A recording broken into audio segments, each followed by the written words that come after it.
Bon matin tout le monde. On va se donner une petite minute pour permettre aux gens de se connecter comme il faut. Puis on va démarrer tout ça dans une minute.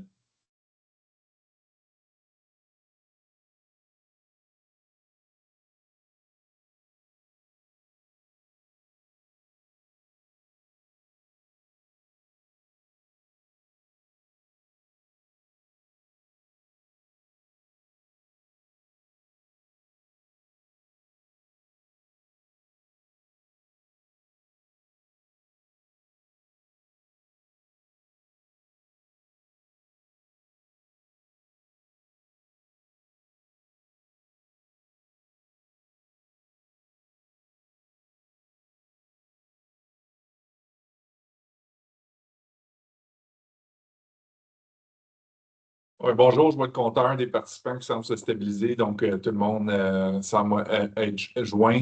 Donc, je vous souhaite un excellent mardi à tous et la bienvenue à ce deuxième webinaire qu'on organise chez ITI avec notre partenaire Cisco, qui va porter sur l'intelligence artificielle agentique ou Agentic AI, comme on entend parler très régulièrement dans notre marché. C'est un sujet qui est d'actualité et d'intérêt pour tous. On a un très grand nombre d'inscriptions aujourd'hui. Donc, merci beaucoup de nous accorder votre temps pour participer à cette session-là. ITI travaille dans le monde des centres de données depuis plus de 30 ans et l'arrivée de l'intelligence artificielle agentique dont on va parler beaucoup plus en détail aujourd'hui, amène des défis auprès de nos clients, tout azimut. Il y a beaucoup de solutions qui sont disponibles en mode info-nuagique native, mais la plupart d'entre vous avez des considérations de sécurité, de souveraineté des données, de réglementation selon vos industries qui font en sorte que l'IA en info-nuagique est un outil, mais il ne peut pas être exclusivement utilisé dans des clouds publics. Donc, chez ITI, on travaille depuis, comme je dis, une trentaine d'années dans tout ce qui est centre de données. Depuis maintenant près de 10 ans, de tout ce qui est centre de données en mode hybride pour justement combiner les avantages de l'info nuagique et des outils que vous avez à l'interne pour assurer la sécurité. Puis c'est ce qu'on travaille très étroitement avec notre partenaire Cisco et c'est ce qu'on va parler aujourd'hui plus en détail avec nos experts à l'interne d'ITI, donc Adam Zmayou, qui est chef d'équipe au niveau de l'architecture d'infra, et Charles Lee, qui est Solution Engineer chez Cisco, spécifiquement au niveau des solutions d'intelligence artificielle. Donc, sur ce, bienvenue encore à tous. Puis, Adam, Charles, je vous laisse le micro. Parfait, merci beaucoup, Nicolas. On va commencer ça. Euh, Bienvenue tout le monde. Puis, écoute, l'objectif de notre session aujourd'hui, c'est vraiment accomplir trois choses pour vous. Donc, premièrement, pour vous offrir la clarté sur ce qui est vraiment l'intelligence artificielle, agentique, génératif. Il y a beaucoup de buzzwords qu'on appelle dans l'industrie en ce moment, surtout au côté intelligence artificielle. Donc, c'est vraiment le but de démystifier beaucoup de ces terminologies qui existent. Ensuite, vous donner un peu le contrôle sur comprendre comment bâtir ces différentes infrastructures et aussi le déployer. Et ensuite aussi comprendre, pardon, c'est quoi l'impact en fait de ces différentes solutions-là, surtout quand on commence à adopter des solutions d'IA et agentique sur votre infrastructure. Puis finalement, également, vous donner la confiance en fait de travailler avec Cisco et ETI pour déployer ces solutions-là dans vos environnements aujourd'hui. Donc, pour commencer, on va regarder un peu l'intelligence artificielle, mais du côté plus génératif. Donc, pour ceux qui le savent ici, l'intelligence artificielle existe depuis très longtemps déjà, mais l'intelligence artificielle générative qu'on appelle le Gen AI a débuté il n'y a pas tant longtemps que ça. Et on a déjà évolué très rapidement et transitionné de ce qu'on appelle les chatbots à des solutions agentiques aujourd'hui. Donc, chatbots très transactionnels, on pose une question, ça nous donne une réponse. Et au niveau agentique, aujourd'hui, c'est ce qu'on appelle, on équipe les différents modèles avec des outils qui leur permettent d'exécuter des tâches autonomes. Et c'est également pour cette raison-là qu'on voit souvent dans l'industrie qu'on dit que l'intelligence artificielle va vraiment faire en sorte que notre monde de 8 milliards de personnes va nous donner une capacité de 80 millions, donc le fameux 10x, nous permet d'exécuter 10 fois plus de tâches que ce qu'on est vraiment capable de faire aujourd'hui en nous équipant avec des solutions d'intelligence artificielle agentique. Donc, si on regarde un peu plus dans l'histoire et on retourne un peu en 2022, comment tout ça a débuté, en fait, pourquoi on a eu le gros boom, puis ça va me donner un gros survol pour que tout le monde ici, en fait, ait une base sur l'intelligence artificielle et tous les systèmes agentiques. En 2022, ChatGPT, en novembre, a été annoncé, a été déployé et ça a fait un gros impact mondial. En fait, 100 millions d'utilisateurs, consommateurs de cette solution-là en moins de 3 mois. Donc, la technologie qui croît la plus rapidement dans l'histoire. Euh, Comment je vois ces chatbots-là, en fait, la première version qu'on appelle les standalone chats, c'est vraiment comme un étudiant à l'université. C'est très, très bon pour avoir une conversation. On est capable d'avoir une conversation très, très approfondie. On peut avoir des discussions sur différents sujets et de très vastes sujets. Mais ultimement, ça manque également une expertise d'un domaine spécifique et surtout dans l'adoption de ces solutions-là dans l'organisation. Ce qu'on a vu dans le temps, ça manquait les connaissances de votre organisation spécifiquement pour vous. Donc, comprendre ce qui est Cisco, ce qui est ETI. Et en 2023, donc, on introduit le concept de RAG, ce qu'on appelle la génération augmentée de récupération, fait que Retrieval Augmented Generation. Et ce que c'est pour moi, c'est comme équiper l'étudiant universitaire aujourd'hui avec l'accès à la bibliothèque. Donc, l'étudiant peut maintenant consommer différents articles, journaux, faire des recherches et vraiment avoir plus de compréhension sur différents livres et pour vous donner une réponse plus approfondie avec des références clés avant de même donner une réponse. Donc, c'était vraiment ça le RAG. Et en 2024, on a introduit le reasoning, donc le raisonnement. Et il y a eu beaucoup de débats, en fait, dans l'industrie pour ça, discuter. Est-ce que c'est vraiment du raisonnement que ça fait le modèle? Euh, la réponse, c'est non. C'est que le modèle, en fait, il s'établit un plan avant de donner une réponse. Donc, c'est comme l'étudiant, comme je suis un ingénieur de formation. Donc, en génie, on est souvent demandé à répondre à des questions où on se fait poser des problèmes. Et notre but, c'est de décortiquer le problème, trouver c'est quoi les variables, les différentes équations à appliquer pour ensuite résoudre le problème. Donc, c'est un peu le même concept. On apprend au modèle, en fait, de penser, faire de la pensée critique à ce qu'on dit raisonner et à vraiment établir un plan avant de donner une réponse. Donc, ça va s'établir un plan détaillé sur les différentes étapes à prendre avant de donner une réponse. Donc, c'est vraiment ça le raisonnement. Et en 2024-2025, surtout l'année passée, on a vu les agents venir. Donc, les agents, on appelait l'année des agents. Les agents, c'est comme donner accès à cet étudiant-là aujourd'hui à des outils. Donc, l'étudiant peut maintenant avoir accès à un ordinateur Excel, Outlook, Microsoft, différents outils, même différents outils dans votre organisation. Ça peut même se faire, tu sais, une comparaison, ça peut être comme un stagiaire, en fait, dans votre organisation qui commence à avoir accès à différents systèmes, qui peut maintenant exécuter des tâches pour vous. Non seulement répondre à des questions, mais vraiment lancer des tâches, exécuter des tâches de façon autonome. Donc, c'était ça 2024-2025. Et aujourd'hui, on voit les systèmes multi-agentiques qui se déploient. Donc, plusieurs agents qui se communiquent entre eux, qui exécutent des tâches en parallèle, qui se coordonnent entre eux, qui délèguent des tâches, etc. Et où est-ce qu'on s'en va, en fait, dans l'industrie? Il y a quand même un très gros débat quand est-ce qu'il va arriver? C'est-tu 2030, quand on parle de AGI, donc l'intelligence artificielle générale. Donc, un modèle qui est capable de tout faire quand on leur pose une question, c'est déjà comprend comment exécuter la tâche, qu'est-ce que la tâche veut dire et où lancer la tâche.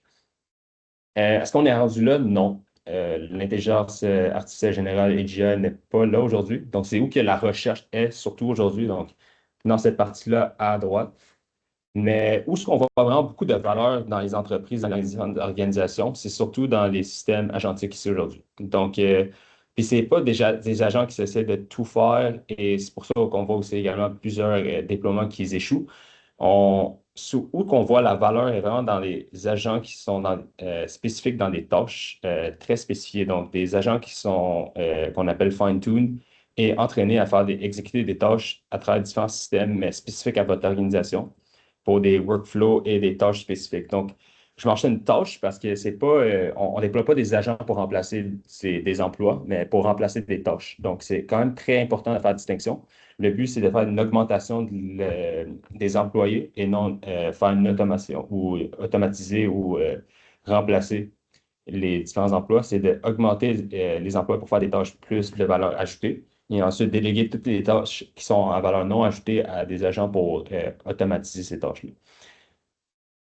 Donc, quand on passe de gauche à droite, avec des modèles de standalone chatbot jusqu'à des systèmes d'agentique et multi-agentique aujourd'hui, il y a également plusieurs aspects et des impacts qui peuvent arriver, surtout au côté de TI. Donc, la valeur, c'est sûr que la valeur est de plus en plus haute quand on passe de gauche à droite. Mais également, l'impact sur l'infrastructure TI, il y a beaucoup plus de besoins de latence et de puissance de calcul, en fait, quand on passe de chatbot à des systèmes d'agents. Et il y a également un niveau de risque qui va augmenter de façon exponentielle. Et on le voit déjà aujourd'hui, surtout avec, pour ceux qui le savent, le projet OpenClaw, qui a quand même fait beaucoup de presse et de nouvelles. Donc, pour ce projet-là, même la chef ou la directrice de sécurité d'intelligence artificielle chez Meta a déployé cette solution-là. C'est la directrice de sécurité chez Meta. Et elle déploie cette solution et le but, c'est d'avoir un assistant personnel pour elle. Et elle lui a demandé de faire du nettoyage de sa boîte à courriel. Mais ce qu'elle n'a pas anticipé, c'est que ça a fait une très bonne. L'agent a fait une très bonne job, en fait, à faire le nettoyage. Ça a commencé à tout supprimer, ses courriels, et même à aller dans la corbeille, à supprimer même les drafts et tout ce qui est pour s'assurer que ça n'existe vraiment plus de copies. Et c'était pas facile pour qu'elle puisse faire arrêter l'agent, en fait. Elle a dû envoyer plusieurs commandes. Ça n'a pas fonctionné. Elle a dû juste tirer la plug. Puis faire en sorte que, tu sais, enlever, couper l'électricité puis tout pour être sûr que l'agent n'exécute plus de tâches. Puis ça arrête de supprimer ses courriels. Donc, c'est même pour du monde qui travaillent dans ce domaine-là, qui sont assez connus et qui sont des autorités, en fait, sur le sujet de l'intelligence artificielle, surtout sur la sécurité. On le voit également que ces risques-là peuvent être là. Donc, c'est pour ça, quand on déploie des systèmes de multi-agents, on voit un niveau de risque qui augmente. Mais là, il y a deux raisons pourquoi, surtout côté TI, pour ceux qui sont dans le webinaire ici aujourd'hui. Le besoin de latence et de calcul est en fait, ça augmente de façon exponentielle pour deux raisons. La première raison, c'est que la durée d'exécution de ces systèmes-là augmente aussi exponentiellement. Fait que si on regarde les chatbots, ça opère de façon très transactionnelle, donc ça opère dans un monde de secondes. Je pose une question, ça répond à une question, puis ensuite, ça attend que j'écris la prochaine question. Ça attend que je lance la prochaine question, puis ça me répond après. Fait que dans 10, 15, 20 secondes, 30 secondes peut-être, avant d'avoir une réponse. Quand on parle de système agentique, on anticipe, ce qu'on voit en fait, c'est une exécution autonome qui peut aller de minutes, heures à des jours ou à des semaines, même voire des mois. Donc, c'est vraiment des systèmes qui se lancent automatiques, qui commencent à déployer des tâches à travers différents outils pour justement ajouter plus de valeur. Donc, la durée, c'est une chose, mais quand on laisse ces systèmes-là se communiquer entre eux, en fait, ces agents-là qui communiquent à des vitesses de machine, ce qu'on voit également, c'est une inflation des jetons. Donc, des jetons, c'est ce qu'on appelle des tokens en anglais. C'est la manière qu'on mesure, en fait, le coût de ces modèles-là. Et ce qu'on voit, c'est que dans le côté gauche, le one-shot, donc tout ce qui est chatbot, c'est vraiment, on pose une question, ça va faire un calcul, ça va aller dans l'infrastructure, faire un calcul, puis ensuite me donner une réponse, puis attendre la prochaine commande, attendre la prochaine question avant d'aller générer une autre réponse. Donc, on le voit des spikes dans l'infrastructure, la consommation. Ce qui est agentique, c'est vraiment comme on l'avait discuté, les systèmes qui se communiquent de façon et de vitesse à niveau de machine. Donc, c'est vraiment plus limité à quelle vitesse Charles peut écrire dans le chatbot. C'est vraiment limité par l'infrastructure, la puissance de calcul et la vitesse du réseau pour transférer les différentes données et donc voir que c'est un système qui travaille en persistance et non juste en une fois et attendre la prochaine commande. Et on voit donc on anticipe en fait, l'industrie anticipe 10 à 200 fois plus de jetons ou de tokens de consommation quand on passe de chatbot à des systèmes agentiques. Et on l'a même observé, nous, chez Cisco. Donc, on a notre propre chat interne, ChatGPT interne qu'on a déployé. Et on consommait environ 6 milliards de jetons, tokens par mois dans le temps. Et une fois qu'on a lancé la fonction Deep Research, donc une fonction qui permet au modèle justement d'avoir accès à l'Internet et faire une recherche approfondie et trouver plus d'informations on appelle live. Donc, si je pose une question sur Cisco aujourd'hui, des nouvelles, ça peut même aller jusqu'à chercher dans les nouvelles, aller dans Internet, voir différents sites Internet, consommer différentes sources de nouvelles et ensuite me générer un rapport. Donc, on a vu, c'est passé de 6 milliards à 80 milliards, donc 12 à 13 fois plus de jetons juste pour un use case, une solution. Et on en voit même, aujourd'hui, on en déploie beaucoup plus et on voit beaucoup plus de jetons consommés par cas d'usage. Ici, je voulais parler d'un exemple assez pertinent, surtout pour vous, en fait, dans le secteur public. Cisco, en fait, a envoyé une couple de... moi et un collègue, en fait, à Stanford il y a à peu près un mois, où on a pu discuter avec une couple de professeurs qui mènent le domaine de l'intelligence artificielle, surtout sur le côté cybersécurité. Puis ce qu'ils nous a partagé, c'est une compétition qui a été organisée par le gouvernement des États-Unis, l'organisation DARPA. Et c'est une organisation qui organise une compétition qui, en fait, le but, c'est d'avoir que les différentes équipes ils amènent leur propre solution d'intelligence artificielle. Ici, c'était des LLM, donc des modèles de langue, pour détecter et corriger des vulnérabilités dans des bases de code. La finale de l'année dernière, ce qu'ils ont observé, c'est que quand ils ont introduit 63 vulnérabilités dans 54 millions de lignes de code, l'équipe gagnante a pu trouver 54 de ces 63 vulnérabilités et de corriger 43 de ces 54 en moins d'une heure. Et c'était assez impressionnant, mais ce qui était plus impressionnant pour l'organisation, c'est que l'équipe gagnante a pu trouver 11 vulnérabilités qui étaient non synthétiques, en fait, qui étaient pas injectées par l'organisation, que l'organisation ne savait même pas qui existaient dans ces 54 millions de lignes de code. Donc, ça a créé deux choses. Ça a mis en lumière, en fait, le fait que ces systèmes-là sont assez très puissants pour tout ce qui est des tâches de défense, de sécurité. Mais également, ça a permis de comprendre que ok, c'est assez utile, mais pour même faire du red teaming et faire des tâches de cybersécurité pour les entreprises et les organisations, surtout pour le secteur public, pour des raisons de géopolitique et différentes raisons en fait, du hacking. Donc, ce qu'on voit souvent maintenant, c'est déployer des solutions comme celle-ci, déployées dans le secteur public, dans les organisations, mais à plus basse échelle. Donc, pas sur 50 millions de lignes de code, mais sur une base de code un peu moins grosse que celle-là, puis sur des systèmes dans les endroits plus privés et sécurisés. Et donc, c'est pour ça, pour ces raisons-là de sécurité qu'on a mentionné, comme Nicolas a mentionné auparavant, tout ce qui est sensibilité et souveraineté des données, un cloud privé est devenu nécessaire pour les organisations. Fait que pour des raisons de faible latence et haute disponibilité, oui, mais également, surtout, pour la sécurité, pour la sensibilité des données et pour la souveraineté des données. Parce qu'on ne veut pas exposer justement ces systèmes-là, ces bases de code au cloud public pour trouver des vulnérabilités puis pour trouver la façon de les corriger. Parce qu'en mettant ces solutions-là dans ce cloud public, on laisse tout le monde savoir c'est quoi nos vulnérabilités. Donc, on ne veut pas faire ça et on ne veut pas faire ça surtout avec des données qui sont sensibles. Et pour ces raisons-là, on voit souvent un cloud privé qui est devenu très nécessaire. Donc, pour opérationnaliser une infrastructure d'intelligence artificielle, c'est pas très différent de l'infrastructure qui existe déjà dans votre environnement, en fait. Vous avez besoin des nœuds de calcul, du réseau, du stockage. Et en haut de ça, on a besoin d'une plateforme de conteneurs et également du software pour faire tout ce qui est développement des modèles. Et ensuite, qu'est-ce qui est devenu très nécessaire pour l'infrastructure d'intelligence artificielle, c'est la partie sécurité et visibilité. Donc, la sécurité et visibilité de bout en bout, du hardware jusqu'au software et du hardware jusqu'à les différentes plateformes, les agents, comment ils se communiquent, qu'est-ce qu'ils communiquent, à qui ils communiquent, qu'est-ce qu'ils font, c'est quoi les tâches qu'ils exécutent, etc.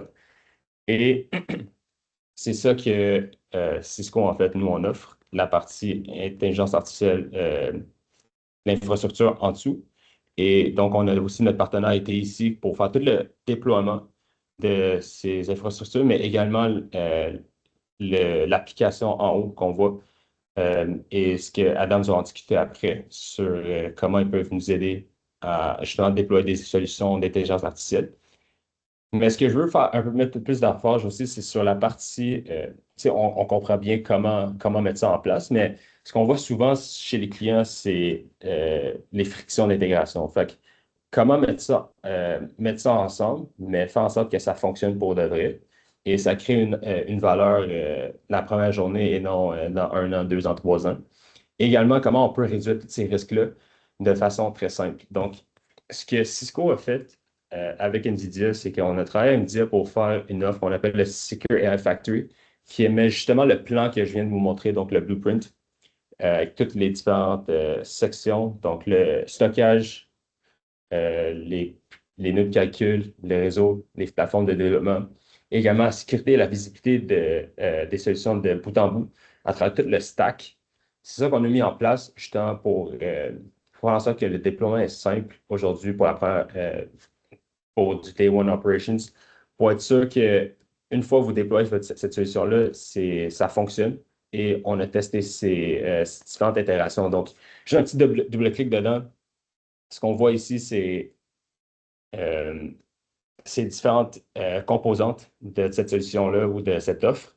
Et c'est une offre modulaire, donc tout ici est configurable justement à s'adapter à votre environnement. Donc, on est là pour ça, pour faire une discussion, pour comprendre en fait votre environnement, qu'est-ce qui fonctionne et qu'est-ce qu'on a besoin pour augmenter justement pour faire en sorte qu'on peut rouler des solutions d'intelligence artificielle.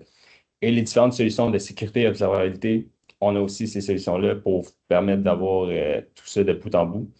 Donc, par exemple, Cisco AI Defense, une solution qui est assez aujourd'hui très populaire, surtout pour le secteur public, quand on parle de faire des défenses de modèles, donc intercepter qu'est-ce qu'on pose dans le chatbot et qu'est-ce que les chatbots répondent, pour être sûr qu'il n'y a pas il y a pas de données PII, donc données personnelles et privées, et il n'y a pas de problème de sécurité, il n'y a pas de problème qu'un chatbot il dit quoi qu'il n'est pas censé dire, pas censé mentionner. Donc, on prend toute la défense sur tous les modèles pour être sûr qu'il y a des guardrails, il y a des périmètres en fait qui sont établis pour ces différents modèles-là. Donc, sur ça, je vais le passer à Adams pour parler un peu de comment ITI peut également faciliter le déploiement des différentes solutions, l'infrastructure et vraiment une solution pour vos organisations. Merci beaucoup, Charles. Très intéressant, comme toujours. Euh, en- Comme Charles mentionnait, dans le fond, oui, l'infrastructure, c'est important, tout ça, mais il y a vraiment un aspect humain là-dedans extrêmement important. C'est toute l'expertise, dans le fond, que ça prend pour pouvoir travailler sur ce genre de projet-là, dans le fond, en intelligence artificielle, puis de vraiment placer les bonnes choses aux bonnes places, puis d'organiser un peu euh, la donnée pour préparer le terrain, comme on dit. Puis c'est là que ITI a fait des investissements humains il y a plusieurs années pour vraiment créer un sous-groupe là, dans la compagnie avec des ingénieurs de données, des scientifiques de données, pour vraiment pouvoir aller un peu plus creux, puis vraiment vous supporter dans le fond dans ce genre de projet-là.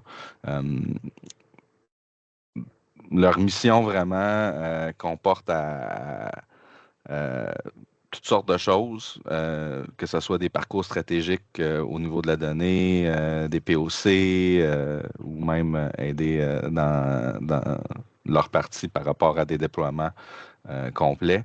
Euh, c'est vraiment l'aspect le plus important parce que la réalité, quand on commence habituellement ce genre de projet-là, on est vraiment un peu comme pas tout à fait prêt dans le sens que on a des silos de données qui se sont créés un peu de façon disparate au cours des années, dans le fond.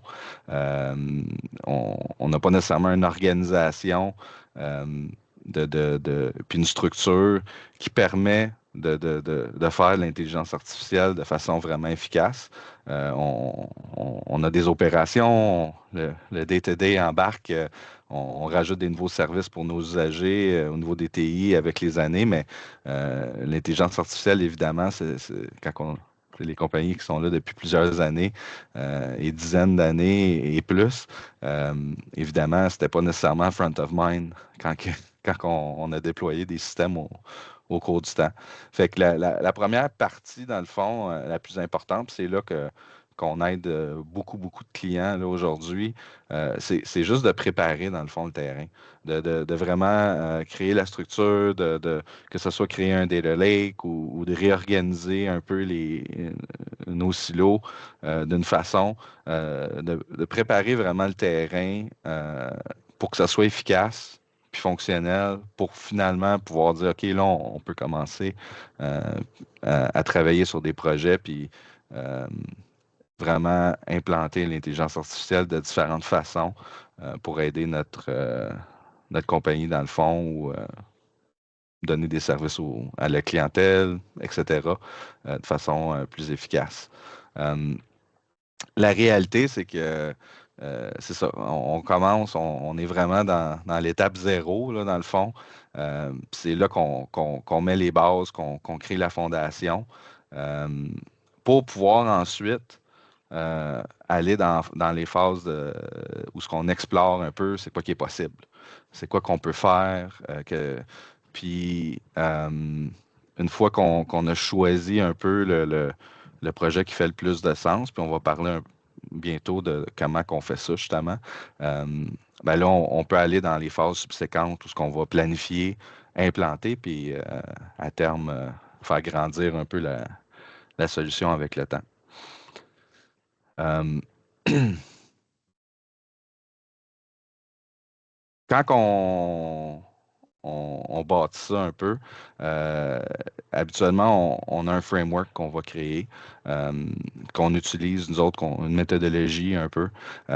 Puis c'est là qu'on voit où ce que, tu sais, la phase de clarité, justement, au début, où ce que ça commence par des discussions simples avec des gens comme moi, puis le reste de mon équipe, où ce qu'on va un peu comprendre c'est quoi votre situation, c'est quoi euh, la réalité d'où ce que vous êtes justement dans le, dans le journey. Euh, Puis ensuite, ben là, on va s'assurer d'aligner les bonnes ressources euh, pour pouvoir avoir justement la confiance puis le contrôle de la situation. Euh, Puis ça, ben, ça passe par différents processus. Euh, comme les Readiness Assessment pour l'IA, des ateliers, par exemple, toutes sortes de choses. Ça dépend où ce que vous êtes, évidemment. On s'adapte puis on s'ajuste. Pour pouvoir ensuite, une fois qu'on a choisi puis qu'on a la confiance du projet puis qu'on procède, ben, là, de pouvoir penser à déployer ça sur des infrastructures comme les iFactory, par exemple, pour simplifier un peu le processus puis arriver plus vite à nos fins, euh, puis déployer tout le stack comme il faut, puis de façon efficace pour pouvoir utiliser l'intelligence artificielle de la bonne façon. Euh, Quand on parle d'AI Readiness Assessment, ça ressemble à quoi? Ben, c'est vraiment une discussion dirigée si on regarde ça de façon très globale, qui permet d'être sûr de poser les bonnes questions. Premièrement, c'est quoi nos objectifs d'affaires, comment qu'on peut les atteindre, etc. C'est quoi les impacts pour pouvoir ensuite positionner. Parce que souvent, on va avoir tout plein de projets potentiels, mais ils se situent où un peu dans une matrice. euh, c'est quoi le niveau d'effort? C'est quoi l'impact réel sur nos usagers ou notre clientèle? Euh, c'est en positionnant les projets dans Matrice que après ça, on a vraiment la clarité de dire, OK, ben, c'est ce projet-là qui fait le plus de sens parce que c'est lui qui va avoir le plus grand impact puis que le niveau d'effort est raisonnable dans le budget. Souvent, ça revient à ça. Euh, Puis c'est réaliste. Donc, on peut procéder avec ça. Ou le contraire, dire le projet est bien intéressant, mais l'effort fait aucun sens ou l'impact est minime. Ben, est-ce que ça vaut vraiment la peine? Tu sais, c'est un peu ça le raisonnement, dans le fond, euh, qu'on a dans ce genre d'assessment-là. Euh, mais c'est vraiment un exemple parmi tant d'autres de façons de faire qui font partie du framework général qu'on a développé avec les années. Euh, on a un exemple d'un client dans le secteur municipal, dans le fond, euh, qu'on a travaillé relativement récemment, euh, qui, euh, qui avait un problème assez simple. Euh, il, ils ont des routes d'autobus, puis ils ont de la difficulté un peu parce que c'est très manuel, à savoir ben, c'est quoi les routes les plus efficaces, c'est quoi, tu sais, c'est quoi, comment qu'on peut desservir notre population, puis de la façon la meilleure façon, puis dans notre budget, dans le fond, évidemment. Euh, Puis en passant au travers justement du framework, on a pu identifier un peu ben, premièrement, on est arrivé à ce projet-là. Ça, c'est la première étape, mais c'est là qu'on a décidé d'aller de l'avant. Mais c'est quoi ça prend après ça pour pouvoir accomplir ça? Ben, la première étape, ça a été de réorganiser le data, mais aussi d'installer des sensors IoT, des sensors dans les autobus, au niveau des routes, euh, pour pouvoir aller capturer des données qu'on n'avait pas au début. Après ça, de créer la plateforme d'analytique qui va être capable d'ingérer ces données-là et d'autres données qui étaient déjà disponibles, mais très disparates un peu. Puis de rassembler tout ça, puis de créer un dashboard pour pouvoir au moins visualiser la donnée, puis pouvoir voir en temps réel ou presque, très proche de temps réel, de qu'est-ce qui se passe, c'est quoi l'efficacité. Puis déjà là, il y a déjà une valeur qui est ressortie de ça. Euh, Fait qu'on n'a même pas fini le processus encore, puis on commence déjà à sortir de la valeur du processus. On peut déjà commencer à comprendre un peu qu'est-ce qui se passe.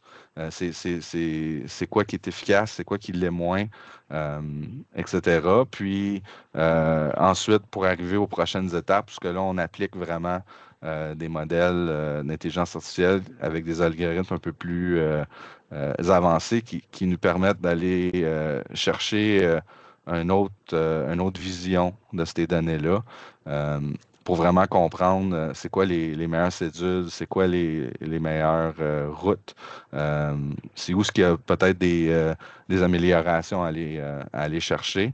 Euh, Puis ensuite, ben, tout ça, ça nous permet de façon générative, avec d'autres agents, de pouvoir aller à la dernière étape ultime où ce que là, on va pouvoir générer même des courriels de façon automatisée, des communications à la clientèle de façon automatisée ou semi-automatisée, euh, puis de vraiment incorporer tout ce qu'on a bâti dans le fond au cours du temps. Euh, Puis d'arriver à un résultat le plus probant pour la clientèle. Oups, excusez. Bon. Le texte n'est pas apparu, désolé, ça prend un petit temps des fois. Où est-ce que ITI fit là-dedans? Bien, évidemment, on est capable de vous aider à faire toutes là, les choses traditionnelles, comme on est habitué, que ce soit le sizing, de l'infrastructure, aider avec les BOM, les choses de la sorte, d'aider avec les services professionnels, que ce soit de l'implantation, que ce soit au niveau plus élevé un peu, là, la science des données, etc. Mais le but, le point le plus important, c'est que nous autres, on vous aide vraiment, puis on vous supporte. De la stratégie jusqu'à l'exécution. On n'est pas juste là pour vous aviser, mais on est là aussi pour vous aider à livrer la marchandise, dans le fond. Puis s'assurer que le projet arrive à terme. On combine vraiment toute l'ingénierie, les données, la consultation, le développement même des modèles d'intelligence artificielle, l'infrastructure sous-jacente, comme un AI Factory, par exemple, de Cisco, l'implantation de ça, le tuning, etc. Puis on aide aussi à faire le lien entre le langage technique puis le langage de business. C'est la seule vraiment façon d'avoir une vue d'ensemble, là, dans le fond. C'est vraiment de bien arrimer la technologie, puis la business, puis vos besoins, dans le fond. Donc, on est vraiment là pour vous aider dans le processus au complet, puis de fournir le full stack, comme on dit, là, que ce soit le matériel, le logiciel, les services, c'est tout sur un même toit. On est là pour vous aider. Il ne faut pas oublier que l'adoption de l'intelligence artificielle, c'est vraiment un parcours. C'est pas une finalité. La structure, la restructuration de vos données et tout ça, c'est vraiment le début du processus, dans le fond. C'est pas la finalité. Donc, on est vraiment là pour vous aider. Puis, je vous remercie d'avoir écouté une vue d'ensemble, là, dans le fond, de qu'est-ce qu'on est capable de vous offrir avec des partenaires comme Cisco. Merci. Nicolas, un mot de la fin? Avec plaisir. Bien, premièrement, je tiens à remercier Charles et toute l'équipe de Cisco pour vous être joints à nous ce matin pour parler avec nos clients de ce sujet si intéressant. C'est certain que ça alimente potentiellement des questionnements, des réflexions de votre côté. N'hésitez pas à entrer en contact avec votre équipe de compte chez ITI pour faire avancer la discussion, pour voir comment ce dont on a parlé ce matin s'adapte et peut se personnaliser pour votre réalité à vous. C'est pas, comme on dit, du one size fits all. Chaque organisation, chaque industrie a ses cas d'usage très spécifiques. Mais tout le monde a des considérations de sécurité, de souveraineté des données, de performance. Puis je pense que ce qui nous a été présenté ce matin, ça permet de rencontrer ces enjeux-là. Donc, merci beaucoup à tout le monde. Je vous souhaite une excellente semaine et suivez-nous sur LinkedIn.